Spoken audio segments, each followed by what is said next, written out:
think that cardiovascular fitness is just how well your heart functions and like the endurance of your lungs. I think it's being able to play a long time without getting tired and having a fit heart. I believe it has something to do with the heart. I think it is conditioning of the heart. As you've just heard, cardiovascular fitness means different things to different people.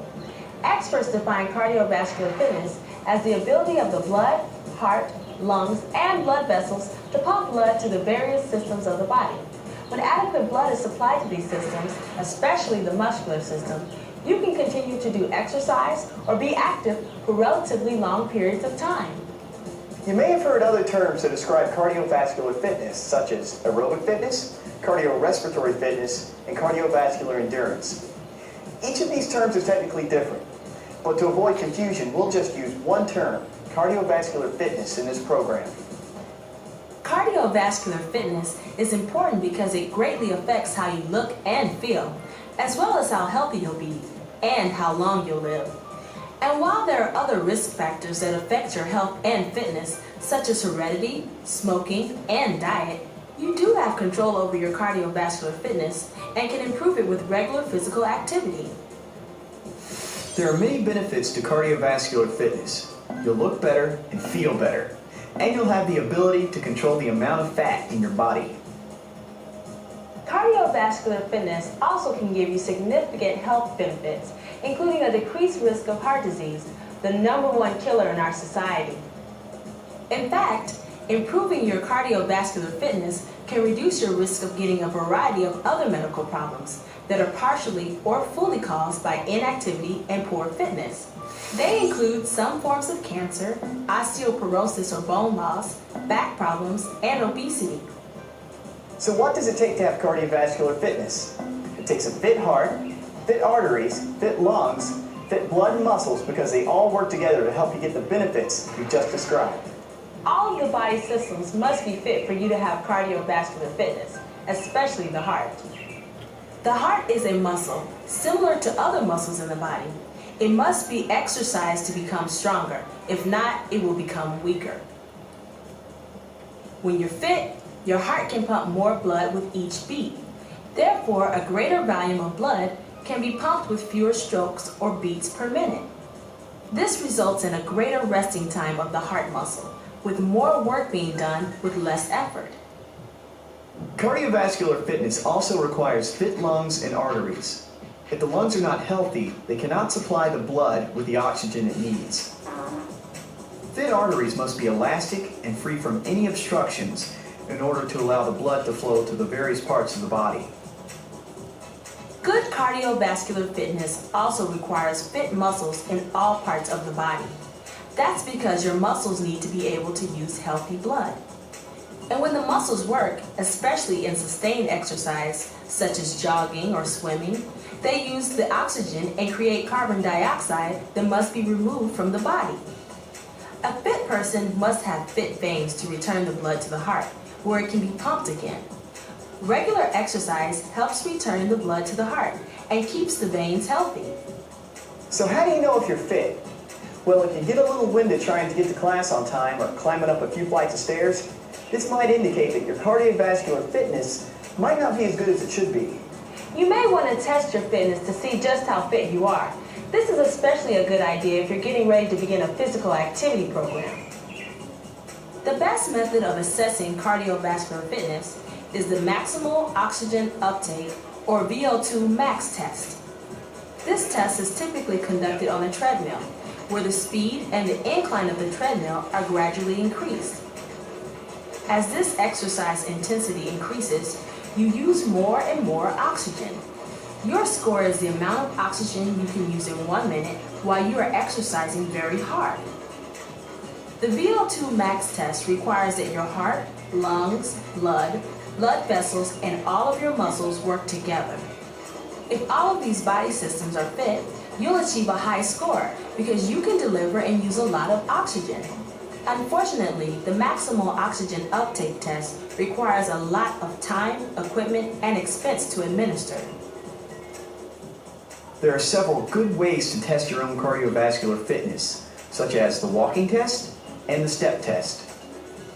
These tests are good for beginners or those who do not have especially good cardiovascular fitness. Remember to include a warm-up and a cool-down with all these cardiovascular fitness tests. The walking test is easy to do. Begin by warming up. Then walk 1 mile as fast as you can without straining.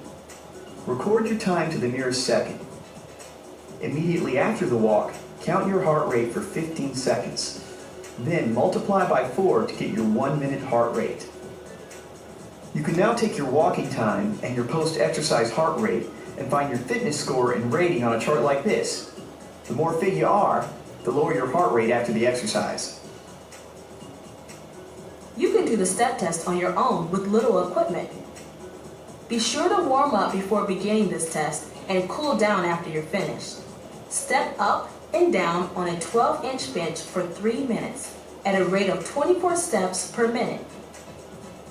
One step consists of 4 beats, that is, up with the right foot, up with the left foot, down with the right foot, down with the left foot. Immediately after the exercise, sit down and relax without talking. Locate your pulse as soon as you can. This should be in the first 5 seconds after the stepping. Count your pulse for 60 seconds. Your score is your 60-second heart rate. Running tests are also great for assessing your own cardiovascular fitness. They're better for those who have been exercising for a while. 2 good examples are the PACER test and the 1-mile run that are included in the FitnessGram program. These tests provide standardized methods for assessing your cardiovascular fitness. When you're able to do a self-assessment, you'll be able to design appropriate physical activity programs for yourself. The PACER test stands for Progressive Aerobic Cardiovascular Endurance Run. The objective of this test is to run back and forth across a 20-meter distance as many times as you can. A pre-recorded audio tape sets up the pacing for this test. When you hear a beep, you run across the 20-meter distance and touch the line. At the next beep, you run back to the starting line. The beeps will come faster and faster. When you're unable to reach the other side 2 times, the test is over. Your score is the number of times you run the 20-meter distance before the test is over. By taking this test, you can see if you meet the national standards for cardiovascular fitness. The 1-mile run is another useful test of cardiovascular fitness. In this test, you run the mile as fast as you can. You then record the time it takes you to complete the mile and use this score to get your fitness rating. It's important to learn to pace yourself to get your best score. You may need to take the test more than once to learn this pacing. Instead of seeing how fast you can run a certain distance, other running tests such as the 12-minute run measure how far you can run during a period of time. These types of tests are also valuable in assessing your cardiovascular fitness. After you've assessed your cardiovascular fitness, you need to know how often, how hard, and how long you must do an activity to achieve cardiovascular fitness. The FIT formula helps you determine how much physical activity is enough for building fitness. In this formula, F stands for frequency, I stands for intensity, and T stands for time. There are several types of activities that can build cardiovascular fitness, and each type has its own FIT formula. Until recently, it was thought that you had to do vigorous exercise to get health and fitness benefits. But today, research has shown that moderate lifestyle activities are effective in improving our health and wellness. This physical activity pyramid illustrates the various levels of activity necessary for cardiovascular fitness. Level 1 represents everyday lifestyle activities that are considered to be of light to moderate intensity. These activities are the foundation for other higher level activities. In order to get to the health and wellness benefits from level 1 lifestyle activities, you must apply the appropriate FIT formula. The frequency for lifestyle physical activities from level 1 is that they should be done all or most days of the week. To get the most health benefits, lifestyle activities should be done with moderate intensity. This means that they should be at least as intense as a brisk walk. These activities will elevate your heart rate but not to the same level as the second level of the pyramid. The length of time these activities should be done is at least 30 minutes each day. Lifestyle activities from level 1 of the physical activity pyramid include walking to school or the store, housework, gardening, yard work, or climbing the stairs. Light to moderate intensity sports such as golf, shuffleboard, and table tennis are also considered to be level 1 activities. And lastly, recreational activities such as fishing, canoeing, and horseback riding are examples of other level 1 activities. Though it's best to do these activities briskly to get maximum benefits, experts agree that it's better to do something rather than nothing. In other words, even light exercise has some benefit. Active aerobics, sports, and recreational activities are at the second level of the physical activity pyramid. There are many good aerobic activities from which to choose, such as aerobic interval training. This training consists of short bursts of energy, or sprints alternating with rest periods. Or if you like cycling, spinning may be a very effective activity for you to use to improve your cardiovascular fitness. Spinning is a type of high-intensity aerobic interval training. This exercise is done on a stationary bike and involves slow pedaling alternating with faster pedaling. Regardless of which level 2 aerobic activity you select, you need to use the FIT formula to get maximum fitness benefits. The frequency that your aerobic activities are performed should be 3 or more days a week.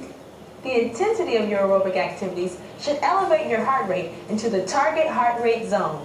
And the length of time necessary to do these activities should be at least 20 minutes each day.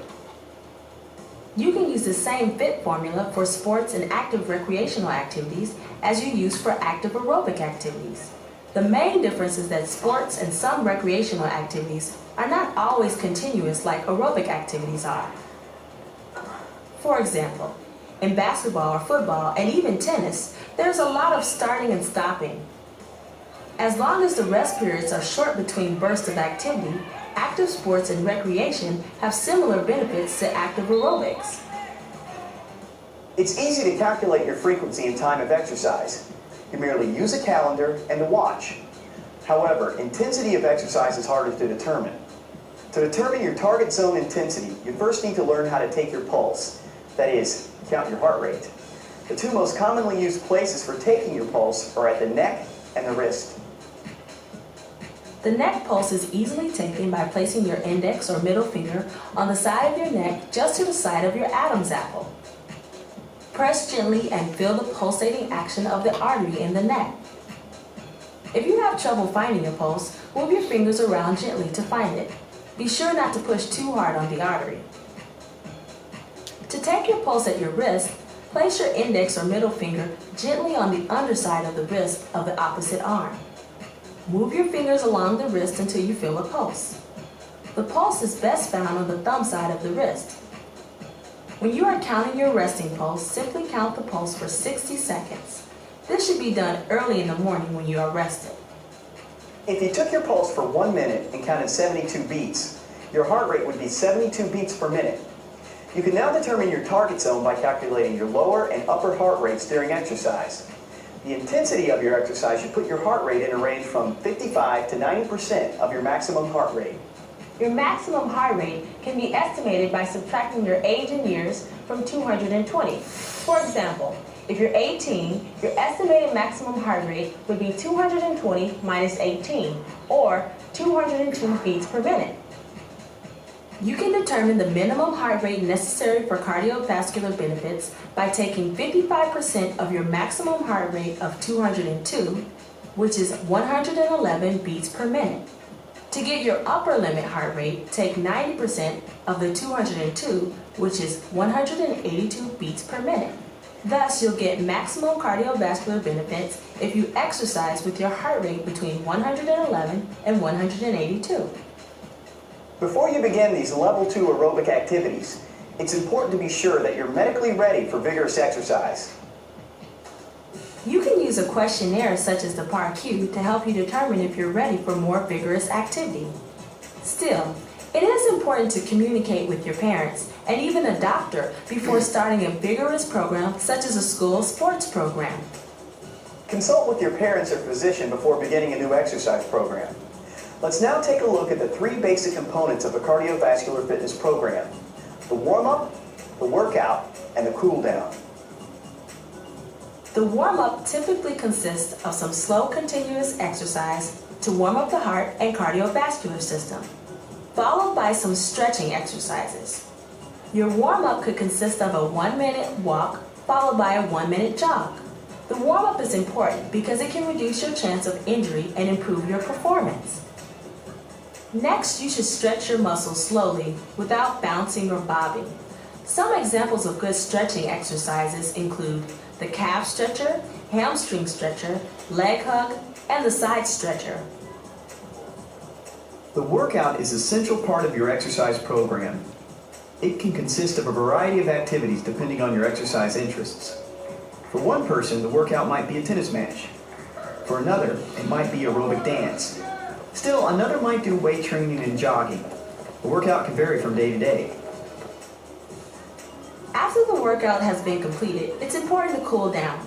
Like the warm-up, the cool-down consists of slow walking or other mild continuous exercise followed by stretching.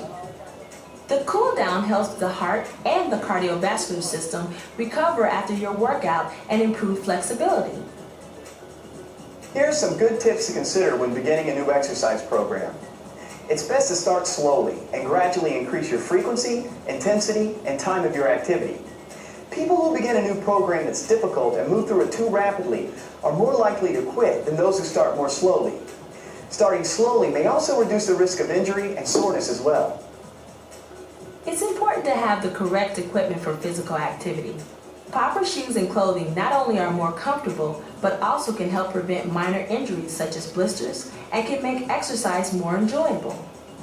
Young people interested in improving fitness should select aerobic activities for their regular fitness program that follow the FIT formula and that expend a significant number of calories each week.